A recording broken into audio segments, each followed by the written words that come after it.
All right, first things first.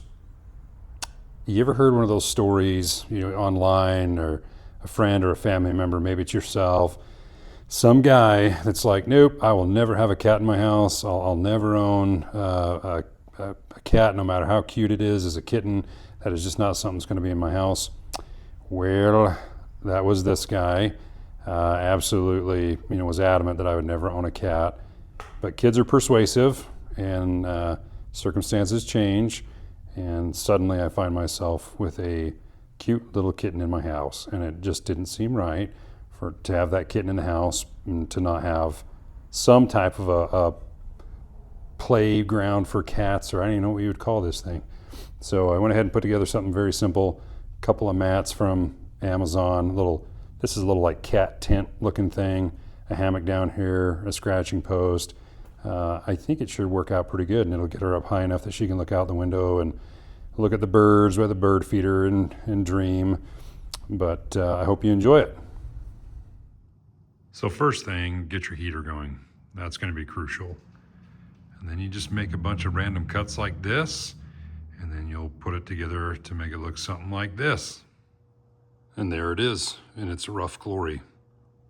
Now it's time to do just a little bit of refinement. And then down here we're going to put eye bolts so you can put a little hammock in there. Bing bong. There's our perch with a little bit of a landing.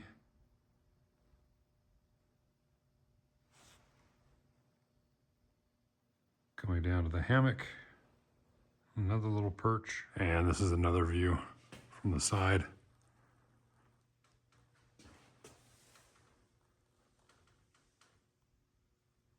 But we're not quite done yet. Got to get something on this upright for that kitty to scratch on. So I'm using some of this rope, strategically placed adhesive, and then a 1/4 inch narrow crown stapler with 1-inch staples in there to keep that all in there, because I do not want to revisit this. I also forgot, this is something I like to do when I am messing with a whole bunch of rope, is I just use a C-clamp to run through the middle of that thing. So it's like I got that rope on a spool, and it's just less inclined to come completely undone on you. So if you accidentally drop it off the table and all of a sudden you've got 50 feet of rope all over, this is something that could probably help you out. And then I'll shoot a staple in every once in a while just to keep it from unwinding on itself. And on these posts where you can't always get it super tight in the middle, if you put your adhesive up the corner, you'll always have a really secure tie in there.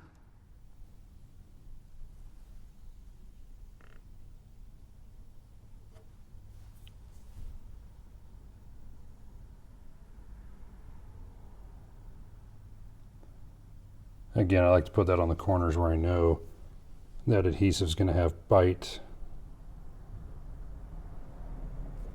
as that rope comes around. Then using my handy dandy little spool,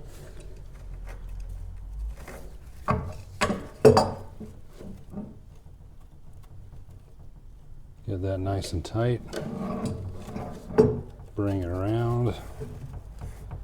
And then what I'll do every so often is just put a staple, once I know that's good and tight. And then I can go hands off, and that's as far as it ever unwinds if I need to make it. So this is our completed scratching post for that cat. I don't know if you can see this or not. And that's what I use, just a natural fiber rope. It's 3/8 inch, and that's 50 feet. So this is just a 2x4 doubled up, so 3.5 inches wide. It's about 3 inches deep. I don't have a 1/2 inch spacer in there, so that's how far 50 feet of rope is going to get you. And if you look at that now, you can see it's got all those hairs sticking out. There's a really easy fix for that.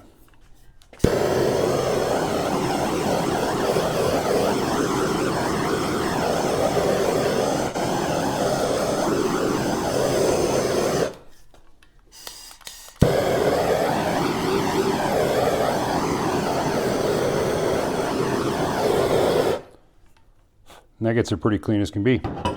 So doing adhesive all the way up each of the sides here, a bunch at the bottom, a bunch on this last piece that comes around, and then I just have random 1/4-inch narrow crown staplers, you know, probably every 4 or 5 layers coming up the side. That's, I gotta say it, that's not going anywhere.